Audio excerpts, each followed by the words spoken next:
This video was inspired from my last video when the Air Jordan 1s was debuted in Jordan's first game back in 1985, when the announcer said and called the Air Jordans the ugliest shoes in the league. But little did he know, in 2021, they would still be considered arguably the most favorite pair of Air Jordans. But this video isn't about the most favorite or popular pair of Air Jordans. That's pretty much been confirmed. Either your top threes or Air Jordan 1s, Air Jordan 3s, or Air Jordan 11s. That's pretty much non-debatable. I mean, to each his own. You might have a different pair, but we are talking about the forgotten pair of Air Jordans, or you can say the most ugliest pair of Air Jordans. Now, a lot of people would consider the Air Jordan 15s to be considered the most ugliest pair of Air Jordans, but I would beg to differ. I even had a friend that said that all Air Jordans are ugly, and needless to say, we aren't the best of friends anymore. Now, in 2008, with the speculation that the Air Jordan 23 releases could be the last signature Air Jordan shoe to be released, and that left a lot of sneakerheads concerned. But with the release of the 23s, they were super popular by NBA players, and they were super good looking. This shoe even gave you the feeling that the Air Jordan 11s gave you, and you know what I mean when I say that. Brand new Air Jordans. All you got is We went from the Air Jordan 23 shoe that was perfect in every way to this, a golf basketball shoe.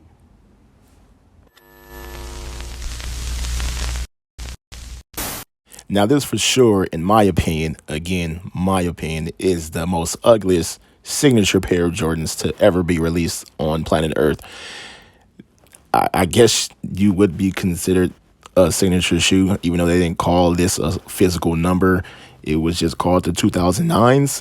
And I guess I could live with that because it's not considered the Air Jordan 24, but it is, but it isn't. It's weird. It's just the Air Jordan 2009, but AKA the 24s.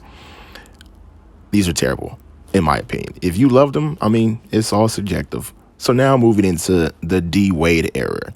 These shoes was actually okay to me. It looked like a Jordan shoe. I just couldn't bring myself to buy them because of the big circular hole in the middle of the shoe, which Tinker, had a good explanation for it. He said, he designed the shoe because Michael Jordan, how he would see through his opponents. Good one, I guess. But yeah, I looked at them in the mall and I couldn't bring myself to buy them.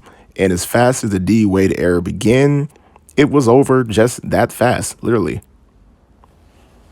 Now, moving on to the Air Jordan 2011s, which, in my opinion, is the most second ugliest pair of signature Jordans to release in existence.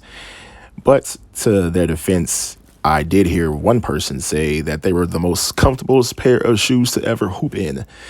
I mean, because they did say they had an interchangeable sole, which I guess that was the main marketing tool for these shoes, because it definitely was not the visual appeal at all. I do not own a pair of these, so I could not tell you if they were the most comfortable pair of Jordans to hoop in, but I do know that they are the second most ugliest.